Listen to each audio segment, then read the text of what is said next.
Okay, and welcome back. Once a month we get to travel over to Japan, to Tokyo, and talk to the former Asia-Pacific Bureau Chief of Forbes magazine, Mr. Benjamin Fulford, for an hour. Ben is our resident optimist and financial expert analyst in his own way. He has a unique worldview, and it's always fascinating to hear from him. Hi, Ben. Welcome back. Hi, it's nice to be back. What have you been doing? Things are definitely coming to a head, I would have to say.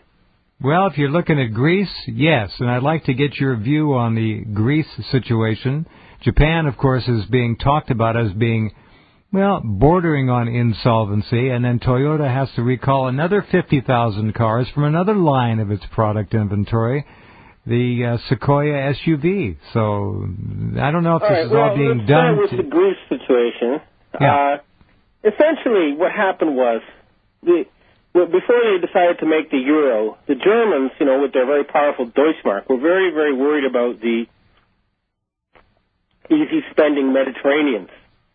I think the example I give is, imagine a beautiful blonde heiress with this, A beautiful blonde what? Airhead? Heiress, a rich lady, sorry. right? All right. With this kind of playboy Mediterranean fiancé. Could be says, look, if we're going to get married, you have to, play it straight, and they do so. Like, they're supposed to have a budget deficit of less than 3% of GDP before they could join the euro. Right? But as soon as they join the euro, it's party time. It's like, okay, now I got the marriage license, I got the money, I can go and be a playboy again, And so now their deficit is, 14% or something? It's 4 times more than they're supposed to be allowed to. Mm-hmm. And they're lying about it. And basically, it's the Germans who have to pay. And they say, hey, why should we retire at 67 so the Greeks can retire at 63? And they basically say, we're not going to pay these people. And what's going to happen? I don't see any way other than for the euro to disappear. I'm pretty sure it's going to be replaced by a Mediterranean currency, which will then make it very cheap to travel to Italy, Greece, to Spain, and Portugal. All right, so the EU is going the EU, Ben, the EU, you're predicting the EU is going to fragment. Well, I'm saying it's the euro, the currency will fragment. Well, the EU will go right with it probably, but all right, go ahead. Well, probably, but yeah, I mean, they still have some, maybe not paying duties and other. They'll have tariff and trade. Yeah, I understand. But the idea of a fascist Soviet Europe, I think is coming to an end. And it'll start with the Mediterranean countries breaking off. And there's no way they're going to fix that situation. It's just not possible. The Greeks need to get out of the euro and devalue their currency. I concur. And I would like to say also the United States is basically facing the same problem. They have to get out of the dollar. Amazingly, people, they always say, why doesn't China revalue the yuan, right? Mm-hmm. Mm-hmm.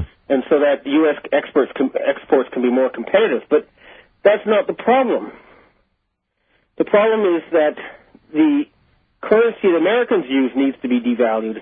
But 90% of the dollars ever created are not owned by Americans, and they don't want these dollars to be devalued. They're overseas. But because the U.S. government, more accurately, the Federal Reserve Board and the Corporation of Washington, D.C., don't want to give up that dollar printing press, they're forcing the American economy down the tank through unemployment. So either you put out a new currency that buys less from the rest of the world, which forces you to buy more American and then boosts your economy, or you pretend that you're still okay with these dollars and your manufacturing industry will continue to disintegrate because it can't compete. Mm-hmm. So you're worse than Greece, would be my answer. Only your government is lying through the teeth about everything, so it's very hard to get accurate data. Well, that's a given. But I would say that they say, Greece's deficit is over 100% of GDP. Well, the latest I figured out is that your deficit is something like 800% of your GDP. That wouldn't surprise me. And they just put it off the books and lie about it and fudge the numbers. But, the opinion polls, I'm sure you saw that Pew Research showing 92% of Americans think the economy is bad. and 80% don't trust the government. Correct. So whatever feel-good stuff you're seeing in the corporate media, it's obviously nobody's believing it, or a very small percent of hardcore brainwashees.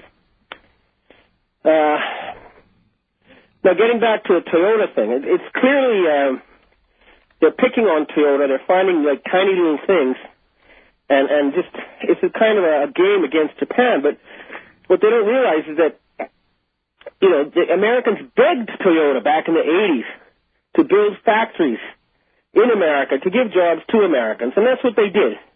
And now they're trying to take these jobs away from the Americans who work for Toyota in the United States. Right. So it's really a very petty and stupid thing. It shows the low level of your government's mentality to do such a thing. It's just total foolishness. Now, on the Japan side, yes, this country is bankrupt and has been for a while, and they've been fudging their books. However, unlike Greece and the United States, the Japanese borrow oil from other Japanese almost entirely.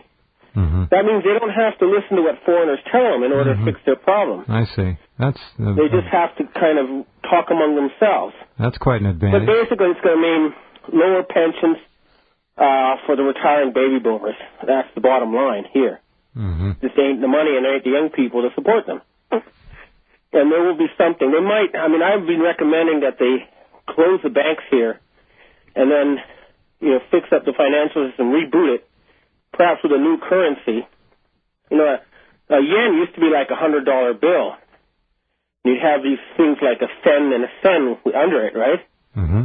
I'd like to have that again, like I have a 1 yen be worth like a $100 bill. And then when they do that, they can then fix the numbers and straighten everything out. And then the government doesn't have to spend everybody's money paying back debt.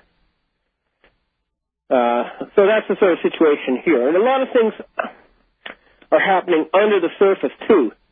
And a lot of it, actually, I'm not allowed to talk about. I've been asked specifically by several different groups not to talk about it. But there are very, very serious negotiations coming to a head right now about the new financial system. And if everything works, then you people are going to see the biggest changes in your country since 1776. A lot of Americans are ready and willing to accept real changes here. I believe it's going to happen, and I think it's probably going to be the Pentagon folk who are going to finally do the right thing.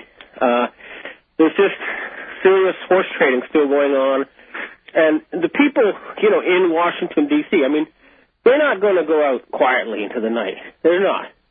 They're going to go out kicking and screaming and frothing at the mouth, and nothing other than extreme measures is probably going to result in final solutions to the problem. Are you talking about bloodshed? Well, arrests at the most. I heard that 18 Federal Reserve Board officials, especially in Dallas, were arrested this past weekend, for example. Now, where did you hear that? From one of my sources, a lawyer who's involved in a lawsuit on behalf of an outfit known as CMX. They're suing the... Ben, let me ask you a question. $2.8 trillion. Ben, hold on. 18 Federal Reserve high-level officers arrested last weekend, and not one word about it in the media? Well, go to the FBI homepage. I'm not sure. It's not 18 Federal Reserve Board officials. 18 bankers, including Dallas Federal Reserve Board officials.